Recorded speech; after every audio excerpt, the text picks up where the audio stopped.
እኔ ነበርኩ ያየሁት። ሷናት የፍቅር ጥያቄን ያቀረበችልኝ ስልኬን ጠየቀች፣ ግን አልተሳካልኝም። አፍቃሪ ሰው ነኝ። በዛሱ ምንም ፍላጎት ያለው አልመሰለኝም፣ ግን ቢፈልግ ይደውል ነበር። ሴት ልጅ እንድትጠይቀኝ ፈልገው ነበር። ከሷም እንዲመጣ ፈልግ ስለነበረ ስትጠይቀኝ በጣም ነው ደስ ያለኝ። ግቢ ውስጥ ከማንም ወንድ ጋር ቁጭ ብዬ አውርቼ አላውቅም። የመጀመሪያ ከሱ ጋር ቁጭ ብዬ አወራሁ ማለት ነው። በናፍቆት እያለቀሰች ነው የምታወራኝ እና በቃ ከቤተሰቦቼ ቤት ወጥቼ እሱ ጋር መኖር እንዳለብኝ ወሰንኩ ማለት ነው። ያው ባለን ነገር አስተናግደን እንሸኛቸዋለን። ከተመቻቸው ተመቻቸው፣ ካልሆነም እንግዲህ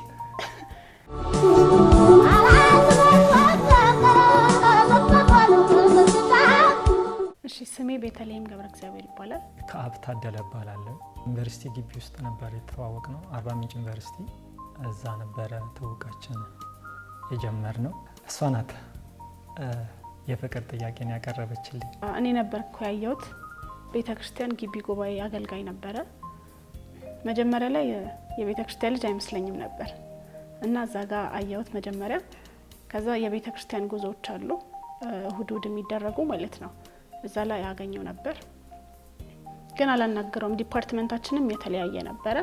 እኔ ኢንጂነሪንግ ነኝ፣ እሱ ደግሞ ጆርናሊዝም ነበረ እና ከቀስ በቀስ በጓደኞቻችን መካከል ስልኩን ለመጠየቅ አሰብኩኝ፣ ግን አልተሳካልኝም እና የሆነ ቀን ጉዞ ላይ እየሄድን ሳገኘው በቃ ዛሬማ እቀበለዋለሁ ብዬ ከዛ ሳልቀበለው ቀረው የዛን ቀንም። ከዛ ካፌ ገብተን አንድ ላይ በላን። ከጉዞ ስንመለስ ከጓደኛችን ጋር ሆነን ካፌ ደረስንና ካፌ ምሳ እንብላ ምናምን ተባባልን። ካፌ እንደደረስን ምሳ አብረን በለን፣ ተጎራረስን። ከዛን ቡና እንጠጣ ምናምን አለችን። አይ ስለደከመን አረፍ ብለን በኋላ ቡና እንጠጣለን ምናምን ብለን ተለያየን ማለት ነው። በማግስቱ እሷ ደግሞ ፈተና ነበረባት ስፔስ። እኔ ቁጭ ብዬ ደግሞ ፈተና እያጠናሁ ነበረ፣ የተዘጋጀው ነበር ለፈተና። እሷ ፈተና ትፈትና ስትመጣ ስልኬን ጠየቀችኝ። ስልክን ስጠኝ አለችኝ። እሺ ብዬ ስልክ ቁጥሬን ሰጠኋት። ከዛን ደወለችልኝ። ጧት ስፖርት የመስራት ልማድ አለባት። ከዛን ደወረችልኝ። ለምን ስፖርት አንሰራም ምናምን አለችኝ። እሺ አልኳት። ጧት ተነስተን ስፖርት መስራት ጀመረ። ከዛ ቀን ጀምሮ ማውራት፣ እያመሸን እንገባለን። እዛው ግቢ ውስጥ ሆኖ እየተጫወትን እያመሸን እንገባለን ማለት ነው። የመጀመሪያ ስፒሪቹዋል መሆኑ ስቦኛል እና ደግሞ ጓደኞች አሉት ሌላ ቦታ የሚውሉና ከነሱ ጋር እንዳይውል እኔ እየደወልኩ ቤተክርስቲያን ወስደዋለሁ ማለት ነው። እኔ በጧትም ማታም ስለሚሄድ ማለት ነው። እና ቴኳንዶ ሰራ ነበረ ግቢ ውስጥ ለየት ያለ ነገር ነው ማደርገው። እኔ ብቻዬን ነው እንትን ምለው፣ ብዙ ነገሮች ይለያሉ ከሌሎች ተማሪዎች እና አብሮኝ የሚሰራ ቴኳንዶ እነሱ ዲፓርትመንት ነበርና በሱ ምክንያት ነው በደንብ የተግባባ ነው። ከዛ ደግሞ ስደውልለት ስልኩ አይሰራም። ብዙ ጊዜ በጣም ነበር ስልኩ የሚያስቸግረኝ። በጓደኞችም ስደውል እንትን አይሉትም፣ አያገናኙኝም እና እንደዛ እያልኩኝ ምናምን የሆነ ሰዓት ደግሞ እንትን እየደወልኩለት ስልኩን አያነሳምና ለካ ኳስ የዲፓርትመንት ጨዋታ ነበረ። ከዛ ወድቆ ለካ ሆስፒታል ገብቷል ሊሰፋ ማለት ነው። እዚህ ወገቡ ጋር ትንሽ ጉዳት ደርሶበት ከዛ ሳየው ምናምን ግቢ ውስጥ የለም። ያው ዲፓርትመንታችንም ስለሚለያይ ወይ ካፌ ወይ መንገድ ላይ ነው ልንተያይ የምንችለው ማለት ነው። እና ልጁን አገናኘኝ አለ አገናኘኝ ምናምን ስለው የለም ብሎ እንትን አለኝ ማለት ነው። አብሮኝ ከኔ ጋር ቴኳንዶ የሚሰራው ልጅ። ከዛ በቃ እሺ ብዬ ተውኩት፣ ጠፋ ማለት ነው በዛ። ከዛ ከአንድ ወር ምናምን በኋላ ግቢ እንትን ካፌ መጥቶ አገኘሁት። ከዛ የት ሄደ ነው ምናምን ስለው አሞኝ ነበረ ምናምን። ለካ ዶርም ውስጥ ነው ምግብ ምናምን ያመጡለት ነበረ ምናምን፣ እነሱ ነበሩ ትሪት የሚያደርጉት። ያው ለኔም አልነገረኝም የት እንደጠፋ ማለት ነው። ከዛ በኋላ በቃ ስልኬን አሰራለሁ አለኝ። ከዛ ማታ የመጀመሪያ ቀን የዛን ቀን ነው ደወልኩለትና አገኘሁት። ግቢ ውስጥ ከማንም ወንድ ጋር ቁጭ ብዬ አውርቼ አላውቅም። የመጀመሪያ ከሱ ጋር ቁጭ ብዬ አወራሁ ማለት ነው። በጣም እየፈራው ነበረ። ብዙ ሰው ፎከስ አደረገብኝ። ከዛ በኋላ በቃ ፌመስ ነበርን ግቢ ውስጥ ሁለታችን። እኔ አስባት ነበረ አሞኝም ቢሆን አስባታለሁ፣ ግን ስልኬ በጣም ስለሚያስቸግር በወቅቱ ምንም ማድረግ አልችልም። ግን ቢፈልግ ይደውል ነበር። መታማት ጠይቀኝ ብዬ ምን ጊዜ አስባለሁ፣ ግን ሳልሰማ እኔ እንደሰማች ነው የምቆጥረው በፊት። ግን እሱ ጓደኛው እኔ ጋር ስለሚሰራ የሚነግረኝ ነው የሚመስለው። ልጁ ደግሞ አይፈልግም ሁለታችን እንድንገናኝ። ለዛ ከሴት ጋር ነው ምናምን ይለኛል ሁሌ ስደውልለት ምናምንና ለዛ በቃ ታውኩት።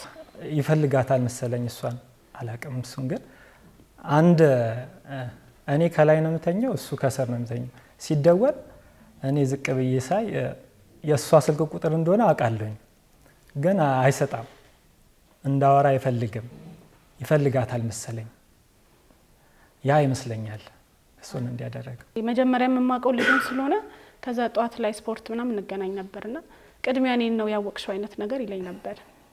ግን ደግሞ እኔ እንዳልኩሽ ስፒሪቹዋል የሆነ ሰው ስለሚስበኝ ፎከስ ያደረኩት እሱ ላይ። ለዛ ነው በአንድ ባች በልጠዋለሁኝ። እድሜያችን ግን እኩል ነው እና አስጠናው ነበር የሱን ዲፓርትመንት ነኝ። በነገራችን ላይ ጂኒየስ ናት እሱ፣ ጎበዝ ተማሪ ናት። ስለ ኤክሱ ጠይቂው። ኤክስ ነበረው እሱ። አንቺ ጓደኛ ነበረችኝ፣ ግን እሷን ጥሩ ደረጃ ላይ ለማድረስ ብዙ ለፈውኝ፣ ግን አልተሳካልኝም። እኔ በጣም አፍቃሪ ሰው ነኝ። አፍቃሪ ሰው ስለሆንኩኝ እስከ መጨረሻ እንድዘልቅ ነው የምፈልገው። ትዳር መስርተን ልጆች ወልደን እንድንኖር ነው የምፈልገው። እሷ ግን ያንን ህይወት መኖር አትፈልግም እና በጣም ለመልሳት ሞከርኩኝ። ብዙ ጊዜ የምታዘወትረው ከተማ ላይ ነው። በቃ ከተማ ትጂ ወደዚህ ወደ መንፈሳዊ ህይወት ብትመለሽ ይሻላል፣ መንፈሳዊ ህይወት ይሻልሻል ምናምን እያልኩኝ ብዙ ጊዜ ገፋፋታለሁ፣ እወስዳታለሁኝ 12 ሰዓት ላይ። ግን እሷ በቃ ፍላጎቷ ከተማ መዋል ስለምፈልግ ከኔ ጋር ሊጣጣም አልቻለም እና በአንድ ወቅት ይሄን ነገር ማቆም አለብኝ ብዬ ወሰንኩኝ በራሴ። ከዛን አመቱ ተዘግቶ ወደ ቤት ተመለስን። እንደዛም ሆኖ ደውልላት ነበረ። ከዛን በሆነ ወቅት ሁለተኛ አመት ላይ ወደ ግቢ ስመለስ ካልሆነ ሰው ጋር ሆና አየኋትና ከዛ በኋላ ያን ነገር ዘግሁት ማለት ነው። እና በዛ ምክንያት በቃ ለሴቶች ምንም እንትን የለውም ነበረ። ለዛ ነው እኔ ብቻ እንትን አልኩኝና ከዛ እሱ ምንም ፍላጎት ያለው አልመሰለኝም። ከዛ አቆምኩኝ ማለት ነው። ከዛ እየተነጋገርን ስንመጣ እኔ ደግሞ ትምህርቴ ላይ መቀነስ አልፈልግም። ደግሞ የኛ ዲፓርትመንት በጣም ከባድ ነው። አዳር ምናምን ነው የምናጣነው ምናምን እና የነሱ ደግሞ ቀለል ይላል። ቀላል ነው እንጂ እና ትምህርት ወደዚህኛው ወደ ትምህርቱ እንዲመለስ አደረኩት ማለት ነው። የሆነ መስመሩን ስቶ ነበረ አንደኛ አመት እያለ፣ ሁለተኛ አመት ላይ ወደ ቤተ ክርስቲያንና ወደ ትምህርቱ ፎከስ እንዲያደርግ አደረኩት። እና ብዙ ሰዎች ትምህርቴ ላይ የሚቀንስ ምናምን መስሏቸው ነበር፣ ግን ምንም አፌክት አላደረገውም ለኔ። ከዛ በቃ ይነግረኝ ነበረ ስንቀራረብ፣ በቃ ታሪኩን ሲነግረኝ ምናምን ያሳዝነኝ ነበረ። እኔ ከዛ በፊት ምንም አይነት ግንኙነት አልነበረኝም፣ የፍቅር ግንኙነት እና ከዛ እያሳዘነኝ ከዛ በኋላ በቃ አብረን መሆን እንዳለብን አሰብኩኝና ግን ደግሞ የኔ ብቻ ፊሊንግ እንዳይሆን ፈራኝ፣ ከሱም እንዲመጣ ፈለኩኝና ከዛ እንደዚሁ የቤተ ክርስቲያን ጉዞ ላይ ሄደን ቃል ተገባባን። ከዛ ላንለያይ ማለት ነው። እሱ ሁለተኛ መጎዳት አልፈልግም ምናምን ይለኝ ነበርና እኔም ደግሞ እንደዛ አይነት ሪሌሽንሺፕ ስለማልፈልግ በቃ ቃል ተገባባን። ከዛ ጀመርን ማለት ነው። እፈልገው ነበረ ያን ስሜት ማለት ነው። ሴት ልጅ እንድትጠይቀኝ እፈልገው ነበር። ከሷም እንዲመጣ እፈልግ ስለነበረ ስትጠይቀኝ በጣም ነው ደስ ያለኝ። ትወደኛለች፣ በልባ ትወደኛለች፣ ግን ፍርሃት ነበረባት።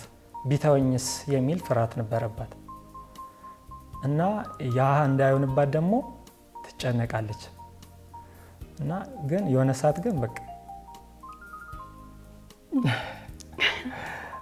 ያስታውቅብኛል።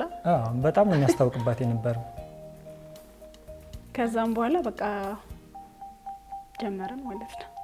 እኔም የማየው ነገር ስላለ ምንም አልፈራውም እና ደግሞ ነገሮችን መድፈር እፈልጋለሁ እኔ በራሴ ማለት ነው። ብዙ ነገሮች ሰዎች የማይደፍሯቸውን ነገሮች ማድረግ እፈልጋለሁና በቃ ደስ ስላለኝ እንትን አልኩት ጠየቅኩት ማለት ነው። ደስ ስላለኝ ጠየቅኩት ማለት ነው። እኔ ከደሴ ነው የመጣሁት፣ እሱ ደግሞ ከሐዋሳ ማለት ነው። ክረምት ላይ እንለያይ ነበር እና በዛው በቃ እንጠፋፋ ይሆን ምናምን እያለን እሱ ትንሽ ያስጨንቅ ነበር የመጀመሪያ ዓመት ላይ ማለት ነው።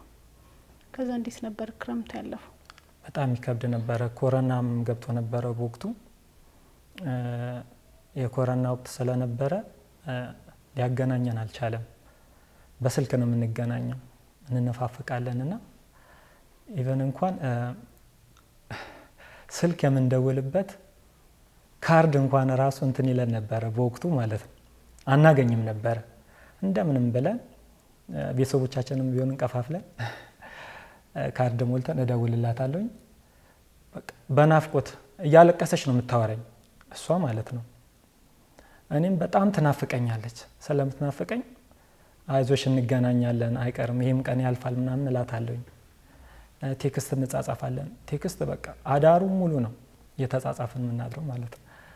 እና ቅርብ ነው እንገናኛለን ምናምን እያልኳት አጽናናታለሁ። ያም ወቅት አለፈ። ስንገናኝ በጣም ነበረ ደስ ያለኝ። እዚህ ነበር አዲስ አበባ ነው የተገናኘ ነው። እሷም ከዛ መጣች፣ እኔም ከሐዋሳ መጣሁኝ። እዚህ ተገናኘን። በጣም ነበረ ደስ ያለኝ። አሁን ክረምቱ እንዳልኩሽ እሱም ሌላ ነገር እዛ ይጀምራል ብዬ እፈራለሁ። እሱም ደግሞ እሷም ሌላ ነገር ትጀምራለች ብሎ ያስብ ነበርና ከዛ ምንም ሳንጀምር ተገናኘን መስከረም ላይ ማለት ነው። ከዛ በጣም በቃ እኔ እርግጠኛ ሆንኩኝ ማለት ነው ምንም እንደማይፈጠር። ከዛ በኋላ እኔ 4ኛ ዓመት እያለሁ እሱ ደግሞ ተመራቂ እያለ ኮሮና ገባና ትምህርት ተዘጋ። ከዛ ደግሞ ድጋሚ ተለያየን ማለት ነው። ከዛ እዛም በጣም ብዙ እንትን አልፎ ተገናኘን። እነሱ መጀመሪያ ገብተው ተመረቁ። ክረምት ላይ መመረቅ እያለባቸው ጥር ላይ ምናምን ተመረቁ ማለት ነው ኔክስት ይር። ከዛ እሱ ወደ በቃ ስራ መያዝ አለብህ ምናምን እለዋለሁ አንድ ላይ ለመሆን ማለት ነው። ያው እዚህ ነው አንድ ላይ ልንሆን የምንችለው እዚህ ሀገር ላይ ማለት ነው። ከዛ እኔም አፓረንት ጨረስኩኝና 5ኛ ዓመት ገባው ማለት ነው። ብቻዬን ሆንኩኝ። ከዛ በኋላ በጣም ነበር የሚያስጠላው። ብዙ ልጆች ጓደኞቼ ምናምን ከተማሪ ጋር ምናምን እያሉ ሙድ ይዙብኛል። ግን ደግሞ እንዳልኩሽ የወደፊት ሽጋ እንትን ስታስቢ በቃ የሚረዳኝ ሰው መሆን አለበት ብዬ አስባለሁ። ብዙ ክፍተቴን የሚሞላው ለዛ ነው። እንደዛ ስለማስብ ምንም አልሰማቸውም ነበረ። አይቀጥልም ከግቢ አይዘልም ምናምን ይሉን ነበር ብዙዎቹ። የግቢ ጉባኤው ተጽዕኖ እንዳልሽው እንዳንሳሳት ነው እነሱም ህግ የሚያወጡብንና በቃ በፕሮግራም ነው ሁሉ ነገራችን የምናደርገው። ማንበብ ባለብን ሰዓት እናነባለን፣ ካፌ መሄድ ባለብን ሰዓት እንሄዳለን፣ ቤተክርስቲያን ስንሄድ አብረን እንሄዳለን። ከዛ ለየብቻ እንሆናለን፣ ስንመለስ ደግሞ አንድ ላይ እንሆናለን ማለት ነው። ተጽዕኖ አለው ግን ብዙም እንትን አላለውም። እኛ ትኩረት አላደረግንበት። እንዳልኩሽ እሱ ቀድሞኝ ስለተመረቀ ስራ መያዝ አለብህ ምናምን እያልኩ ነግረው ነበረ። ግን ያው የተወሰነ ስራ ይዞ ነበር። ከዛ እኔ ተመርቄ ወጣው ማለት ነው። ከዛ ስራ በጣም ነበር የምንፈልገው፣ ሁለታችንም አላገኘንም። እና እኔ ደግሞ ዝም ብዬ ትምህርት ቤት ውስጥ ገባሁኝ፣ መምህርነት ማለት ነው። እዛ ጀምሬ ምናምን በቃ እሱ ምንም ስራ አላገኘም። ነጻ ሰርቪስ ይሰጣል ኤክስፒሪየንስ እንዲኖረው። ሁሉም ሚዲያዎች ያላስገባ ነው የለም ከዚህ ውጪ። ይሄንን ግን እስካሁን አላስገባንም። ኢቢኤስ ሄደናል፣ ያልሄድንበት ቦታ የለም ማለት ነው። እና በቃ አይፈልጉም ኤክስፒሪየንስ ከሌላ አንፈልግም ስለሚሉ በቃ እዛ ሐዋሳ መንግስት ኮሚኒኬሽን ነጻ ሰርቪስ ይሰጥ ነበር እሱ በሪፖርተርነት ኤዲቲንግ ምናምን። እና እሱን ኤክስፒሪየንስ ይዞ ደግሞ መጣ መልሶ ማለት ነው። መጣና ስራ ከፈለገን በኋላ ድጋሚ ተመለሰ ስላጣ ተስፋ ቆርጦ። ሌላም ነገር መሞከር አልፈለገም። በቃ በጋዜጠኝነቱ ብቻ ነው የሚፈልገው ማለት ነው።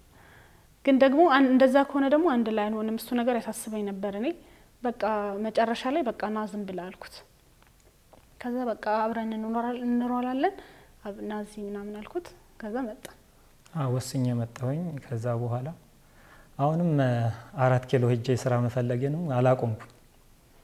እንደዛም ሆኖ አልተሳካልኝም።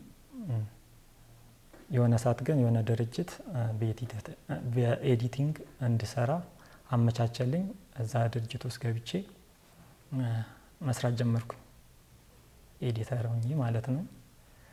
ከዛ በኋላ ለብዙ አመታት በየድርጅቱ እየሄድኩኝ ኤዲተር ሆኜ ሰርቻለሁ። እንዳልኩሽ ስራ ስለሌለ በቃ እሱ ደግሞ በዛ ነው እንትንም ፕሮፖዛል አለው ምናምን እሱን መስራት ይፈልጋል። ሌላ ነገሮች መሞከር አይፈልግም። እኔ ደግሞ ያንን እየሰራው ነው። ከዛ አጋጣሚ እኔም በዲፓርትመንት የሆነ ስራ ገባሁና አልተመቸኝም፣ ወጣሁኝ። ተመልሼ ወደ ትምህርት ቤት ተመለስኩ ማለት ነው። እና በቃ ሳየው ምንም እንትን የሚል ነገር አይደለም፣ የሚያዝ ነገር አይደለም የሱ ነገር። ከዛ በቃ አብረን መኖር አለብን ብዬ ወሰንኩና በቃ ከቤተሰቦቼ ቤት ወጥቼ እሱ ጋር መኖር እንዳለብኝ ወሰንኩ ማለት ነው።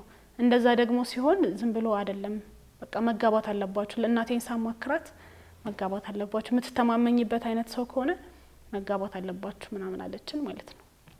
ከዛ እኛ ያሰብነው ቀለል አድርገን በፎቶ ከዛ ቤተክርስቲያን ሄደን ቆርበን ምናምን ነበር ያሰብኩት። ከዛ ቤተሰቦቻችን ደግሞ እንትን አሉት፣ አካበዱትና ድግስ ምናምን አደረጉ ማለት ነው። ከዛ ሽማግሌ ላከ፣ ከዛ ተቀበሉት፣ ከዛ ተጋባን ማለት ነው። 2014 ነው ግራጁዌት ያደረኩት እኔ። ከዛ መስከረም ላይ ማለት ነው። ከዛ እየሰራው ብዙ ነገሮችን ሞክራለሁ ምናምን። እንዳሰብኩት አይደለም፣ በማዕረግ ነው የተመረኩት። ስወጣ ግን ሌላ ታሪክ ነው። ምንም አክሰስ የለም የስራ ምናምን። እና ሳስበው በቃ እድሜንም ማቃጠል አልፈልግም። 5 አመት እዛ ያቃጠልኩትን ድጋሚ ደግሞ እዚህ ለስራ ለምን እያልኩ ማቃጠል አልፈለኩም። እና ለሱ ጥያቄውን ሳቀርብለት የነጋባ የሚለውን ደስ ብሎታል አንድ ላይ ለመኖራችን። ግን እንዴት ስራ ሳይኖረኝ ቤተሰቦች ምን ይሉኛል ምናምን ብሎ በጣም ፈርቶ ነበረ። ከዛ በኋላ ደግሞ የሚመጣው አለ አይደለ የቤት ኪራይ ምናምን የቤት ወጪዎች ምናምን እሱ ትንሽ አሳስቦት ነበረ። ግን ያው እኔ ፕሮቫይድ ማድረግ እችላለሁ ብዬ ስላሰብኩኝ በቃ እንትን አልኩት። ግዴታ ሽማግሌ ልከህ ምናምን ነው፣ ካልሆነ አንድ ላይ መሆን አንችልም፣ አንድ ላይ መኖር አንችልም ብዬ አሰብኩኝ ማለት ነው። ያው ህጉም አይደለም። ከዛ በኋላ በጣም ከባድ ጊዜ ነበር እንዳልኩሽ። የእንትን ወጪዎች ነበሩ፣ የሰርግ ወጪዎች ምናምን። እሱም ቤተሰቦቻችን ናቸው የሸፈኑልን፣ ያው እኛ ምንም ላይ ስላልነበረን ማለት ነው። ከዛ አንድ ላይ መኖር ጀመረን። ከዛ አሁንም እሱ ይፈልጋል ምናምን። ከዛ የሆነ ሰዓት ላይ በቃ ሌላ ስራ መስራት አለብህ ምናምን ብዬ እኔ ያሳመንኩት ማለት ነው። ያ እስኪገኝ ድረስ እየሰራ መጠበቅ አለብህ ምናምን ብዬ አሳመንኩት። ከዛ እንደዛ እየኖረን የመጀመሪያ ልጄን አረጋስኩ፣ ስቴብል ሳንሆን ማለት ነው። ከዛ በጣም ከባድ የእርግዝና ሰዓት ነበረ። ያው የመጀመሪያም ስለነበረ ትንሽ ከብዶኝ ነበረ። እንዳልኩሽ በዲፓርትመንቴ ስራ አላገኘሁም። እኔ እሞክራለሁኝ እኮ ግን ምንም አላገኘሁም። በቃ በዛው። በወቅቱ ግን ቤተሰቦቼ ትንሽ ተናደውብኝ ነበረ፣ ፈቃደኛ አልሆኑም ነበረ። እኔ ግን ከሷ መለየት ስለማልፈልግ የራሴን ውሳኔ ወሰንኩኝ። ከዛን ለአባቴ ነገርኩት። መጀመሪያ ለአባቴ እያለቀስኩኝ ቦንስ ነግረው አትጨነቅ ችግር የለውም ምናምን አለ። ግን ወንድሞቼና እህቶቼ ፈቃደኛ አልነበሩም በወቅቱ። እና እናትና አባት እሺ ካሉኝ ችግር የለውም ብዬ አሰብኩኝና እዛን ከሷ ጋር መለያየት ስለማልፈልግ ነው ይሄ ሁሉ ማድረገው። እና ከዛን ቤተሰቦቼ ከፈቀዱልኝ ችግር የለውም አልኩኝና መጥቼ ነገርኳት። ከዛን ሽማግሌ ላክ ነው አይደል? ሽማግሌ ላክ ሲባል ከኛ ቤተሰብ ማንን ልጥራ? አባቴ ያለው ሐዋሳ ነው ብዬሻለሁ። ሐዋሳ ነው ያለው፣ የሚኖሩትም ሐዋሳ ነው ቤተሰቦቼ። እና ለሽምግልና ትፈለጋለህ ምናምን ሲል በወቅቱ ወንድሙ ሞቶ ለቅሶ ሄዶ ነበረ፣ ሊመጣ አልቻለም። እና የአክስቴ ልጅ ጠራሁት እና ሽማግሌ ሆንልኝ ምናምን አልኩት። ከዛ የንስሐ አባት ነበረኝ እና እሳቸውም ልጅ እኔ እሆንልሃለሁ ምናምን አሉኝ። እሳቸውና የአክስቴ ልጅ እንዲሁም ደግሞ ግቢ ላይ ዲያቆናት ነበሩ። እነዛ 2 ዲያቆናት ሽማግሌ ሆኑልኝ። እነሱ ጠየቁልኝ። በተሳካ ሁኔታ ሽምግልና አለቀ። በጣም ነበረ ደስ ያለን ሽምግልናው ሲያልቅ ማለት ነው። ግን አባቴ ትንሽ እንትን ብሎ ነበረ፣ ማስተርስ ምናምን እንድማር ይፈልግ ነበር፣ ትምህርት ላይ ፎከስ እንዳደረግ ነበረ ምናምን ወዲያው ማለት ነው። እኔ ደግሞ በዚህኛው ምንም ስላላገኘው ድጋሚ ሌላ አመት ማቃጠል አልፈልግም እና እሱ ጋር ትንሽ ኮንፍሊክት ነበረ። ከዛ በኋላ ወደ ትዳር ሄድን ማለት ነው። ከዛ ሳንጋባ በፊት ያው ቀን ከተቆረጠ በኋላ ያለውን እንትን እሱ ስራ አገኘ አጋጣሚ እና በጣም ደስ ብሎን ነበረ። የሰርግ ወጫችንን ግን ቤተሰቦቻችን ነው የቻሉት።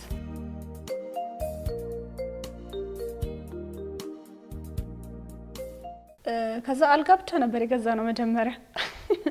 አንድ አልጋ ብቻ ነበር የገዛነው ሌላ ምንም። ከዛም ፍራሽ እኔ ከዛ ከቤተሰብ ጋር መጣሁት አንድ ፍራሽ ነበረ። ወስኜ ስመጣ አንድ ፍራሽ አምጥቼ ነበረ። እዛን አልጋ ገዛን። ከዛ አንዳንድ ድስቶች ምናምን የሚያስፈልጉ ነገሮች በቃ ይሄ ሙሉውን ማሟላት አልቻልንም ወዲያውኑ። ከዛ አንዳንድ ነገሮች በቃ እንትናለን። ከዛ በመሃል የመጀመሪያ ልጄ ተረገዘች ማለት ነው ሳናስበበት። ያው ብዙ ሰዎች ደስተኛ አይሆኑም ማለት በቃ ይሄን እንኳን ማሟላት ሳይችሉ ነው ምናምን ብለው ይረብሹናል ምናምን። ግን ያው ባለን ነገር አስተናግደን እንሸኛቸዋለን። ከተመቻቸው ተመቻቸው፣ ካልሆነም እንግዲህ እንትናቸው ያው ተቀይመው ይሄዳሉ ማለት ነው። የሁለታችን አብሮነት ይቀድማል። መጀመሪያ እቃ ከሚቀደም ይልቅ መጀመሪያም አብረን መሆን ስለፈለግን አይደል ፋይናንሻሊ ስቴብል ሳይሆን መጋባት የፈለግነው። ለዛ የሁለታችን ስቲል የለንም ብዙ እቃ። ያሁን በጣም ብዙ ባለ ትዳሮች ያላቸው እቃ የለንም፣ ግን ልጆች አሉን። በመሃል ልጄ ከተረገዘች በኋላ ምናምን ብዙ ቻሌንጆችን አሳለፍኩኝ። አስተናግጀው የማላቀውን ስሜቶች ነበር እንትን ምለው ስራ መስራት እስኪ ከብዳኝ ድረስ ማለት ነው። እና እናቴ ጋር ሄጄ ወለድኩኝ የመጀመሪያ ልጄ። ከዛ በኋላ ደግሞ እሱ ተጨማሪ ሌላ ስራ አገኘ፣ 2 ስራ መስራት ጀመረ ማለት ነው። ከዛ አሪፍ ሆነልን ምናምን። ከዛ አፓርትመንት ተከራየን አይደል? እግዚአብሔር ይመስገን አፓርትመንት ተከራየን። የመጀመሪያ ልጄ መና ከአብ ትባላለች። በ3 ወሯ ነበረ ዴይኬር ያስገባዋት እና ትንሽ ታማብኝ ነበረ። ያው እኔም እርሊ ነው ስራ የጀመርኩት ቀድሜ ስለወጣሁኝ የወሊድ ፍቃዴ ከማለቁ በፊት 3 ወር ከ3 ወር በኋላ ነው የገባሁት ማለት ነው። 4 ወር አልሞላለኝም እና ዴይኬር አስገባዋት። ከዛ የፀሐይ ሞቃ ስለማታቅ ቫይታሚን ዲ እጥረትና የሳምባ ምች አመማት ማለት ነው በ3 ወሯ። እና የዛን ሰዓት በጣም ነበረ በቃ ላይፋችን ሚስረብል የሆነው። የዛን ሰዓት ነው በጣም በቃ ቻሌንጅ ወደኛ መምጣት የጀመረው ማለት ነው። ከባድ ጊዜያት ነበሩ እነዛ ጊዜያት። ምክንያቱም እኔ ስራ ቦታ ላይ ነበርኩኝ። ትደውልልኛለች ቶሎ ድረስላት ሂድና ከዴይኬር አውጥታ ወደ ቤት ይዛት ሂድ። እኔም ስራዬን ትቼ በመሃል ልጄን ለመያዝ ሩጭ ወደ ቤት ሄዳለሁ።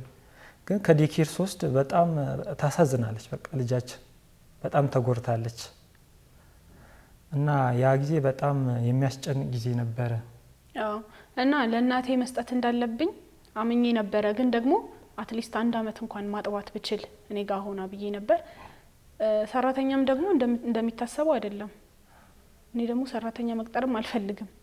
ግን የግዴታ ስራችንን ማቆም ስለሌለብን ሰራተኛ ቀጠረንና ቤታችን እንዳልኩሽ አፓርትመንት ነበር። አይመችም ለፀሐይና እታች ወርዳ አታሞቅልንም። ግን እኔን እንደምታሞቅ ነው የምትነግረኝ።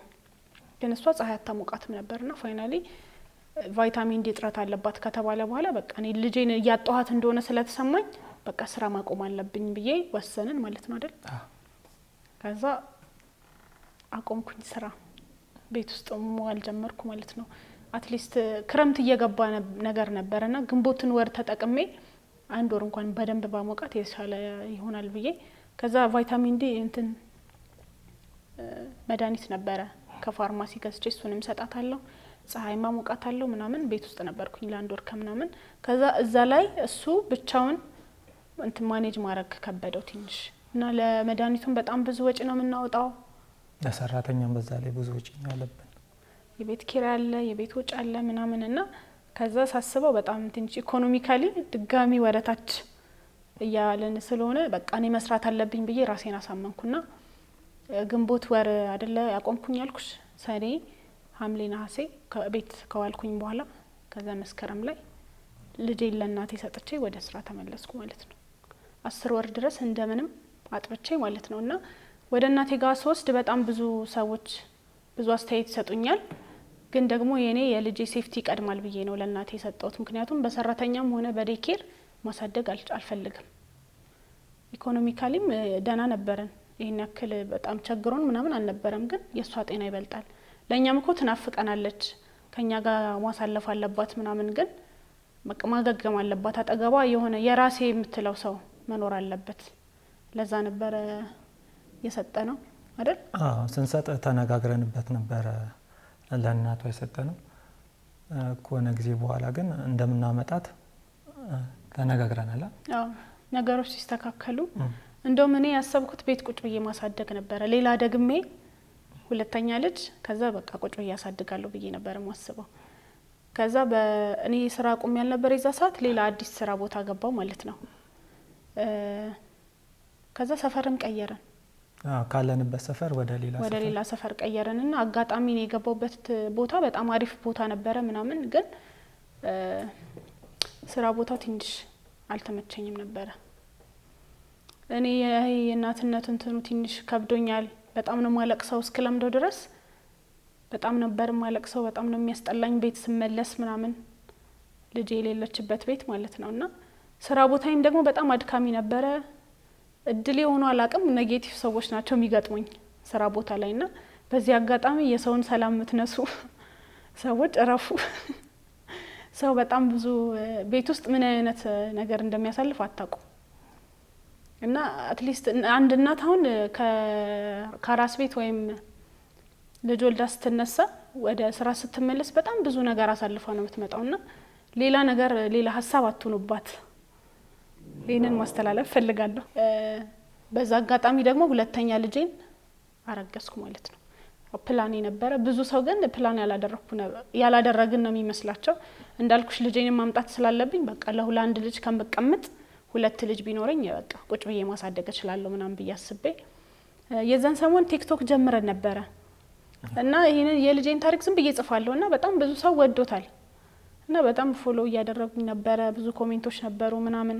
ግን እንዳልኩሽ የስራው ጫና ያለው ያለ መመቻቸት ነገር አለ አይደል? እሱ ነገር ትንሽ ስለረበሸኝ በቃ ፎከስ ማድረግ ራሱ አልቻልኩም እና በመሃል ኦን ኦፍ እንሆናለን። ከዛ እንትኑም እየቀሰቀሰ የሆነ ሰዓት ቫይራል ይወጣል፣ ከዛ ይቀሰቅሳል፣ ከዛ አሪፍ ይታያል፣ ከዛ ይቀሰቅሳል ማለት ነው። እና እሱ ፓርት ትንሽ እንትን ይለኝ ነበር።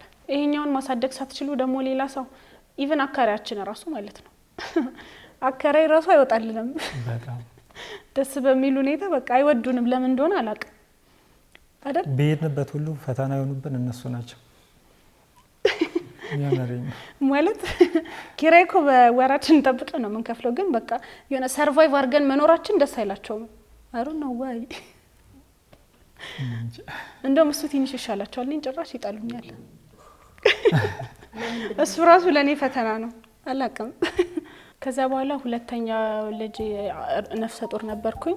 ከዛ የልጄ ናፍቆት አለ። እንደምንም ብዬ ለገና ሄጄ አይቻት መጣሁኝ።